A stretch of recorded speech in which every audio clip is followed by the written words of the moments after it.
Hey there, this is Kendo Guy 42 from State 871 in Last Shelter Survival. Currently we're playing a new season of Doomsday. We're now in Eden, and as part of that we are part of the Cat Guild from 843. So hey, great to have you guys on with us. And alright, so this video is going to talk about taking checkpoints and sort of what we know about it so far. So in Eden we have these checkpoints. Sometimes they're gates, sometimes they're bridges, and I'll show you as well. We also have cities to occupy. So part of the challenge of taking property or occupying territory in Eden is you have to occupy it, and that takes a lot of coordination between your members. So this checkpoint level 2, you can see that the immunity is 3600. I'm at 3501. I'm not quite there yet, but I will be in a couple of hours. Looking down here, the durability on this checkpoint is 400,000 points. So that's a lot, which means I can't take that by myself. And really nobody can. If you want to do the math on that, so I've got I'm not the strongest player in the world, but I have T8 fighters for troops. A fully loaded APC of mine can do about 620, average 620 points of damage for destructive power, which is okay. But let's just do the math on that. I'm going to drag a calculator over to show you how this is going to work.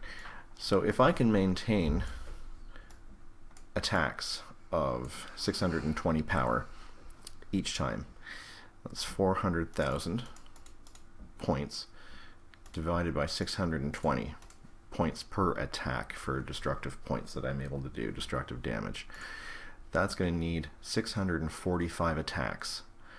Now let's say I take my base and I do a full 40 attacks. So I've got full durability on all APCs. I can do 40 attacks.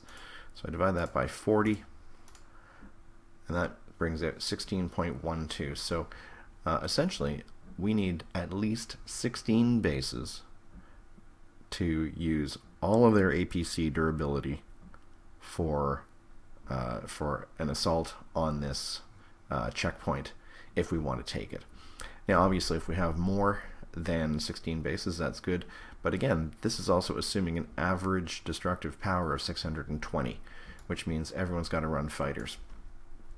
It's not going to happen. Not everybody has enough fighters, but that's going to be a challenge. So the one thing I've also learned about these is that you can't attack them every day. There are set days that you can attack them on. I believe one day is Tuesday for sure, and I think the other day might be Sunday, and I think you might also be able to do it on Thursdays, although I don't recall exactly. One thing that I do know though is that there is a 30-minute time limit on the attack, and after 30 minutes the tile will start to recover. The defenders will start to recover their strength at approximately 10% per hour. So if you haven't knocked it down within 30 minutes, that tile is going to start regenerating some strength, and we're going to have to spend even more durability to get to it. So that's a real challenge, because this means you really have to coordinate your attacks to make sure that you have enough players online at the same time to make sure that it's going to happen. Right? Because this is not a one really strong base kind of deal where one strong player can make the difference. Right? Unless you've got a whole lot of extra durability, it's not going to happen. Right? One player would have to have 16.12 bases worth of durability. Not going to happen. So anyway, that's how attacking checkpoints works in Last Shelter Eden in 2021. If you got any questions, give me a call. Give me a call. Send me a note in the comment section, and if you're in my guild, hey, drop me a line. All right, Kendo Guy 42 signing off.